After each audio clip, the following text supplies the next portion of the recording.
My upgrades are invincible. Chapter 42, Fantasy Fiction by Azazyel. 6 beings sat in a meeting room high in the Tower of Babel.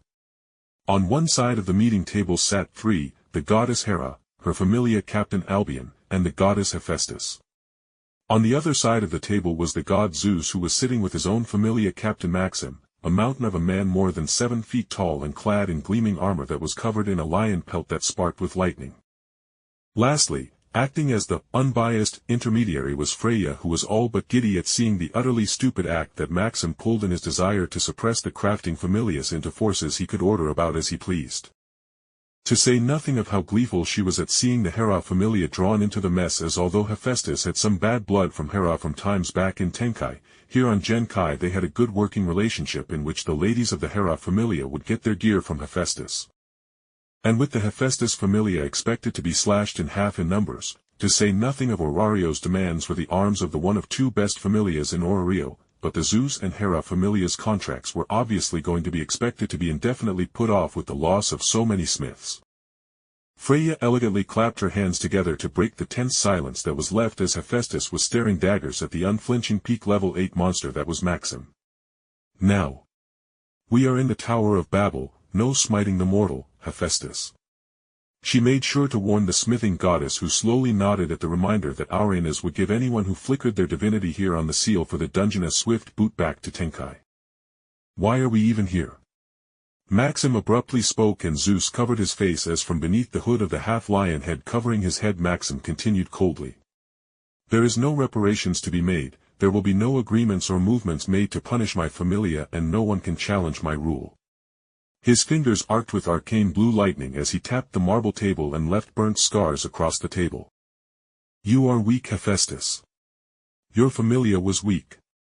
You don't have the strength nor will to strike me down to avenge this slight and be sent back to Tenkai to face eternal paperwork. The sound of rumbling thunder rang out, and for those in the know, they knew it was just Maxim just chuckling in his chest as he shook his head. Therefore this meeting is utterly a waste of time, he said, standing up. Seeing Maxim standing up, Hera softly spoke. Zeus, what is your stance on this? Maxim actually paused to listen to his god, who sighed and shook his head. I do not direct my children. I simply give them goals to gain strength. I am not the villain of this epic. The giant chuckled loudly, with lightning forming in his eyes under the shadow of the lion helmet as he retorted. Heh! I am the villain. When I crushed kingdoms underfoot, taking their princesses and queens as my concubines while slaying terrible monsters, didn't you applaud my actions, calling me a great hero? Maxim shook his head with clear mirth coming out of his voice as he left the room with one final statement. I am going to be the greatest hero in history, it doesn't matter the means used, but once I complete the 3 great quests I will reach level 10 and become an immortal. Whatever means used in that goal will be forgotten in history.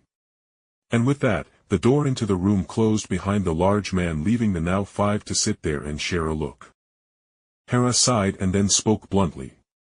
Zeus, will you wipe Maxim's fauna clean during an update? There was a moment of tense silence before Zeus shook his head and said with a wry smile. I took in Maxim as a boy. He has gone off the path, but he can be redeemed once he completes the great quests and kills those monsters. He then looked at Hephaestus and spoke sincerely.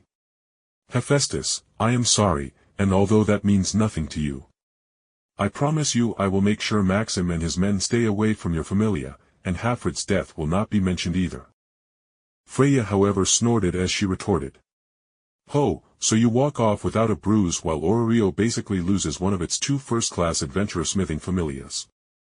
Zeus simply shrugged as he stood up, unable or unwilling to answer, while Hera coldly stared between Freya and Zeus as they prepared to leave the meeting room with no true resolution in sight. After the Norse goddess of beauty left just behind Zeus, obviously being unwilling to stay in a room with her enemy Hera, the queen of the gods spoke slowly. Albion. Go check on the injured Hephaestus members, use your magic to heal them if possible. Left unspoken to Albion in front of Hephaestus was the order for Albion to go check on their Familia's investment. The investment that had supposedly been in the hands of Hafred and had been charmed by Freya in order to save his life, supposedly, with Zeus and Hephaestus both agreeing that Hafred would have snapped his neck should Freya not have mentally shattered Hafred's mind with her charm. Albion has to make sure that Freya didn't scramble his mind. To say nothing of whether he will even be an adventurer here in Rio after seeing Zeus's rabid dogs attacking civilians and his Familia members. Hera thought with a frown as she was well aware there were plenty of opportunities for adventurers outside of Rio like Melon, which was controlled by the Poseidon Familia, which specialized in the subjugation of the side dungeon entrance that opened up in the massive Great Lake. And at this point, she wouldn't be surprised if Jake followed the many others who thought the current Rio simply wasn't worth dealing with Zeus and other arrogant Familias' antics. That couldn't be allowed. After all, she needed that special elixir for Althea and Materia. To say nothing of keeping a smith who could smith adamantine armor within Rio for her own Familia's needs.